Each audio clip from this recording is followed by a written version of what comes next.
Hemangiomas are the most common tumors of infancy, and they affect 1 in 10 births. So it's a huge number of children every year that are born with hemangiomas. Hemangiomas are part of a bigger family of vascular anomalies, and put together, all of them account for over 400,000 new cases every year in the United States alone.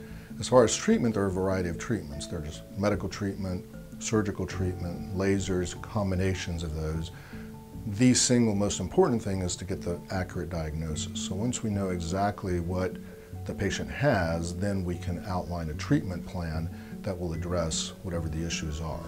Our feeling is that any child that has a new vascular lesion, which has appeared since birth, should be evaluated by a specialist. So by the time of the first well baby checkup, which is usually within the first month or 6 weeks of life, if there is a new lesion that's been present either from the time of birth or has appeared since birth and is now changing, regardless of how small it is, that's the perfect time to be seen by us or by a specialist in order to determine a treatment plan. And the sooner we identify that child as needing treatment, the sooner we start treatment, the better outcome we're going to have in the long run. Hemangiomas became interesting to me because my oldest son was born with one, and it piqued my interest, obviously, from a father's point of view, but then that just snowballed over the years into a real interest, and the more kids that I saw and the more I learned and helped develop treatments for it, I become more and more involved in this, and now it's a significant part of my practice.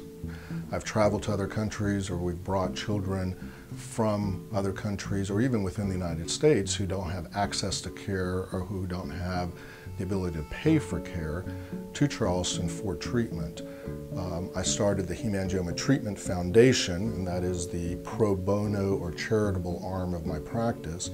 And then the Hemangioma International Treatment Center is for everybody else who is either insured or is able to pay, has the means and the funds to provide treatment for themselves. So we treat children from both the United States and from overseas in both settings, even though one of them is in a pro bono basis and the other one is in a more traditional business medical setting. Once contact is made, typically by email, we very quickly will respond by email and or phone call, try to get a sense of what the problem is, what the potential options for treatment are, and then if you choose to come to Charleston, then we have a whole system for helping you with hotel reservations and places to stay, a whole support system in terms of staff and other parents that can help during your time here to make your time with your child's treatment as comfortable and as easy as possible.